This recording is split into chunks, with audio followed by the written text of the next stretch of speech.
नमस्कार दोस्तों, अगर आप एडीआरई, असम पुलिस, ग्रेड 3, ग्रेड 4 या किसी भी असम कॉम्पिटिटिव एग्ज़ाम की प्रिपरेशन कर रहे हैं तो आज का वीडियो आपके लिए बहुत इम्पोर्टेंट होने वाला है। दोस्तों, मेरा गला थोड़ा ख़राब है इसलिए ऑडियो क्वालिटी परफेक्ट ना हो लेकिन कंटेंट क्लियर रहेगा। इस वीडियो में हम डिस्कस करेंगे असम करेंट अफेयर्स 1 से 15 मार्च 2026 के मोस्ट इम्पॉर्टेंट एमसीक्यूज जो एग्ज़ाम्स के लिए बहुत यूज़फुल है। और सिर्फ आंसर्स नहीं, मैं आपको इम्पोर्टेंट कंसेप्ट्स भी एक्सप्लेन करूँगा, जैसे पोर्ट क्या होता है, इनलैंड वाटरवेज ट्रांसपोर्ट क्या होता है, एक्सप्रेसवे क्या होता है, एलिवेटेड कॉरिडोर क्या होता है। तो चलिए शुरू करते हैं। क्वेश्चन नंबर 1 है, prime minister Narendra Modi visited Assam on which dates in March 2026 to inaugurate multiple projects.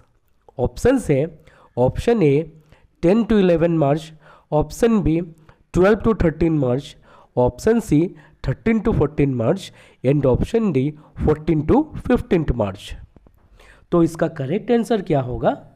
इसका करेक्ट आंसर है option C 13 to 14 March. Prime minister Narendra Modi ने 13 और 14 मार्च 2026 को असम विजिट किया और इस विजिट के दौरान 47,600 करोड़ से भी ज़्यादा के डेवलपमेंट प्रोजेक्ट्स इनॉग्रेट किए गए। ये प्रोजेक्ट्स इंफ्रास्ट्रक्चर, ट्रांसपोर्ट और वेलफेयर स्कीम से रिलेटेड थे।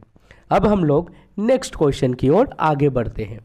क्वेश्चन नंबर 2 है, development worth more than ₹47,600 crore were inaugurated across which 3 locations.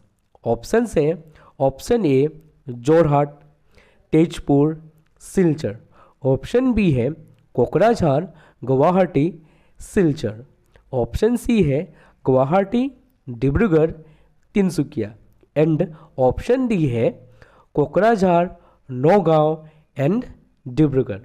तो इसका करेक्ट आंसर क्या होगा? तो इसका करेक्ट आंसर है option B Kokrajhar, Guwahati and Silchar. PM Modi ने कोकराझार, गुवाहाटी और सिलचर में डेवलपमेंट प्रोजेक्ट्स इनॉग्रेट किए। ये लोकेशंस बोडोलैंड रीजन और बराक वैली के डेवलपमेंट के लिए बहुत इंपॉर्टेंट है। नेक्स्ट क्वेश्चन देखते हैं, question number 3। The elevated corridor connecting Pandu port improves connectivity with which highway. Option है option A NH17, option B NH27, option C NH37 and option D है NH15। तो इसका करेक्ट आंसर क्या होगा?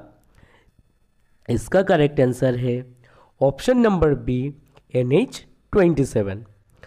Pandu port corridor को national highway 27 से connect किया जा रहा है, जिससे कार्गो ट्रांसपोर्ट और कनेक्टिविटी इंप्रूव होगी। अब एलिवेटेड कॉरिडोर क्या है? देखिए, एलिवेटेड कॉरिडोर क्या होता है? एलिवेटेड कॉरिडोर का मतलब होता है ग्राउंड लेवल से ऊपर पिलर्स पे बना हुआ रोड या फिर हाईवे। इसका यूज़ ट्रैफिक कंजेशन कम करने और फास्टर मूवमेंट प्रोवाइड करने के लिए किया जाता है। तो अब हम लोग नेक्स्ट क्वेश्चन की ओर आगे बढ़ते हैं। क्वेश्चन नंबर 4 है, the Pandu port corridor project aims to strengthen which sector.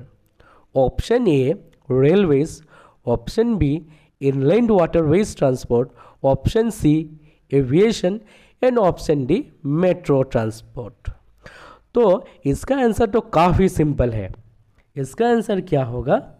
इसका आंसर है option number B inland waterways transport. अब हम लोग देखते हैं कि पोर्ट क्या होता है। जैसे कि आप लोग यहाँ पे पिक्चर में भी देख सकते हैं, पोर्ट एक ऐसी जगह होती है जहाँ शिप्स या कार्गो वेसल्स आते हैं। गुड्स लोड और अनलोड होते हैं। ट्रेड और ट्रांसपोर्ट होता है। असम में पांडु पोर्ट ब्रह्मपुत्र रिवर पर लोकेटेड एक इम्पोर्टेंट रिवर पोर्ट है जो इनलैंड वाटरवेज ट्रांसपोर्ट के लिए इम्पोर्टेंट रोल प्ले करता है। अब हम देखते हैं क्वेश्चन नंबर 5।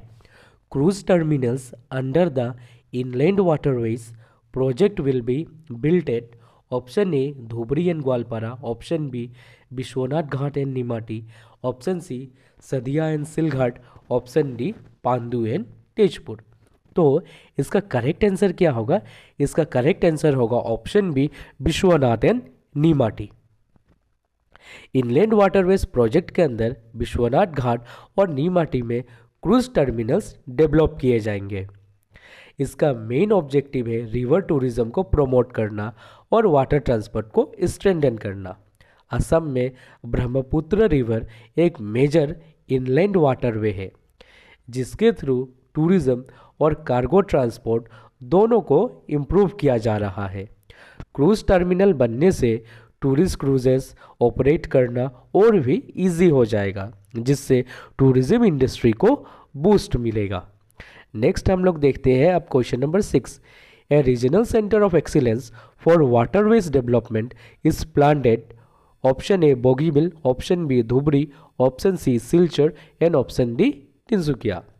तो इसका करेक्ट आंसर होगा option A Bogibeel. A regional centre of excellence for waterways development is planned at Bogibeel which comes under Dibrugarh district. इस सेंटर का मेन पर्पस होगा इनलैंड वाटरवेज रिसर्च, ट्रेनिंग और स्किल डेवलपमेंट, न्यू टेक्नोलॉजीज और innovation.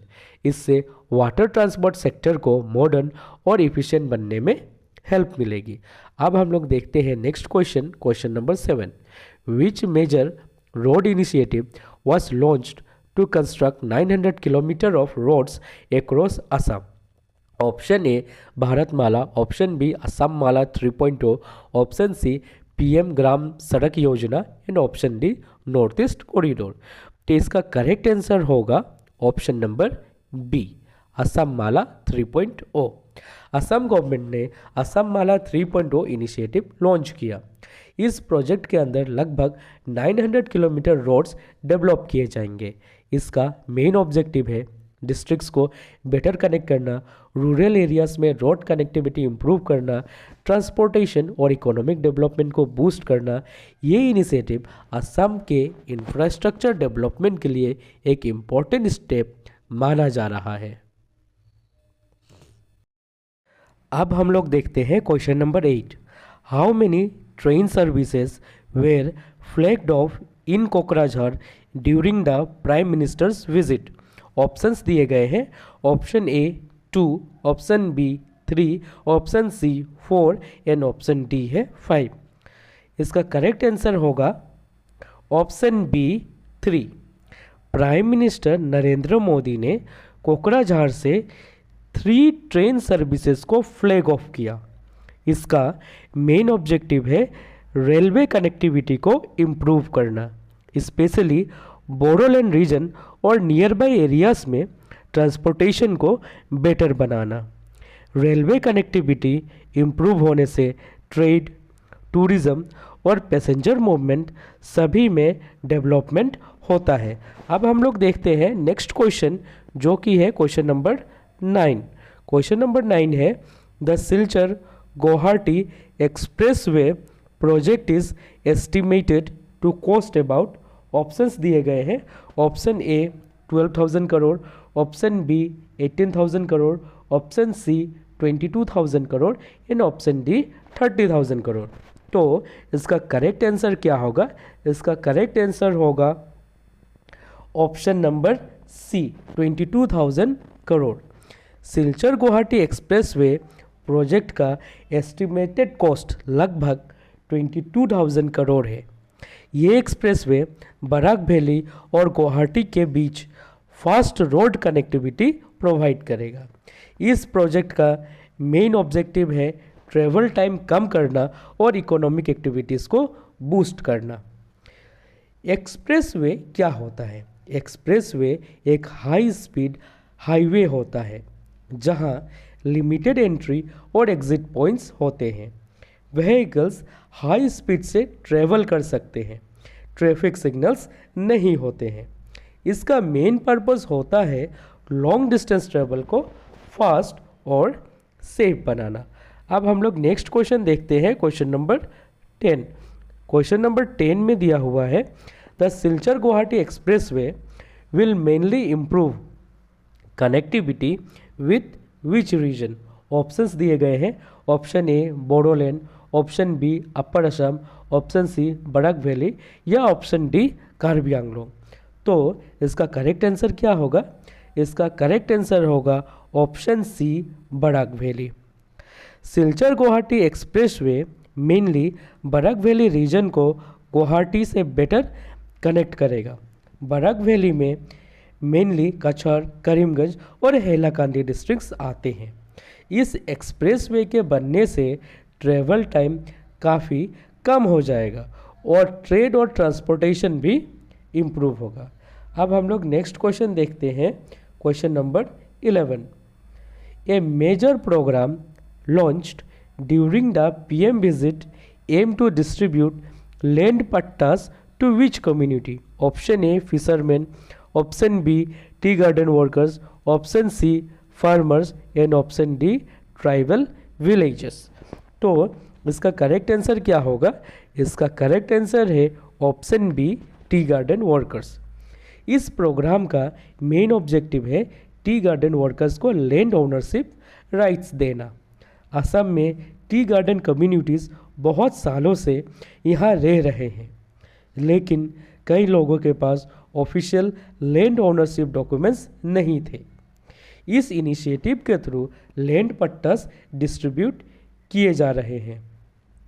Land पट्टा एक legal document होता है जो किसी व्यक्ति या किसी इंसान को लैंड ओनरशिप राइट्स देता है।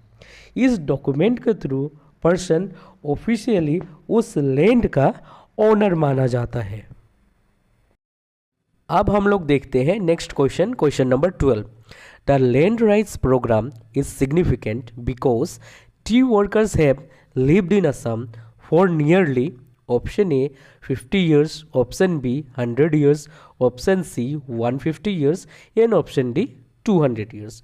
तो इसका करेक्ट आंसर हो जाएगा option C 150 years। Tea garden workers को ब्रिटिश कॉलोनियल पीरियड के दौरान असम लाया गया था, जब यहाँ टी प्लांटेशन डेवलप किया जा रहा था। उस समय इंडिया के अलग अलग रीजन से वर्कर्स को असम में सेटल किया गया। तब से लेकर आज तक ये कम्युनिटीज़ लगभग 150 ईयर्स से असम में रह रहे हैं और टी इंडस्ट्री का एक इम्पोर्टेंट पार्ट बन चुके हैं। इसी वजह से लैंड राइट्स प्रोग्राम को लॉन्च किया गया, जिससे टी गार्डन वर्कर्स को लीगल लैंड ओनरशिप राइट्स मिल सके। अब हम लोग नेक्स्ट क्वेश्चन देखते हैं, question number 13। The 22nd installment of which scheme was released during the Guwahati program? Option A PMAY, option B PM Kisan, option C Jal Jeevan mission and option D Ayushman Bharat. तो इसका correct answer क्या होगा? इसका करेक्ट आंसर होगा option B PM किसान। PM किसान scheme एक central government scheme है जिसके थ्रू फार्मर्स को डायरेक्ट फाइनेंशियल असिस्टेंस दी जाती है। इस स्कीम के अंडर एलिजिबल फार्मर्स को हर साल ₹6,000 की फाइनेंशियल सपोर्ट दी जाती है, जो 3 इंस्टॉलमेंट्स में डायरेक्टली बैंक अकाउंट में ट्रांसफ़र होती है। गुवाहाटी प्रोग्राम के दौरान PM किसान की 22nd इंस्टॉलमेंट रिलीज़ की गई, जिसे देश भर के करोड़ फार्मर्स को बेनिफिट मिला। अगर आपको ये Assam current affairs MCQ video useful लगा हो तो वीडियो को लाइक करिए, चैनल को सब्सक्राइब करिए और वीडियो को अपने फ्रेंड्स के साथ शेयर करिए ताकि उनको भी एग्ज़ाम प्रिपरेशन में हेल्प मिल सके। और नेक्स्ट वीडियो में हम कवर करेंगे असम करेंट अफेयर्स पार्ट 2। धन्यवाद। जय हिंद एंड जय असम।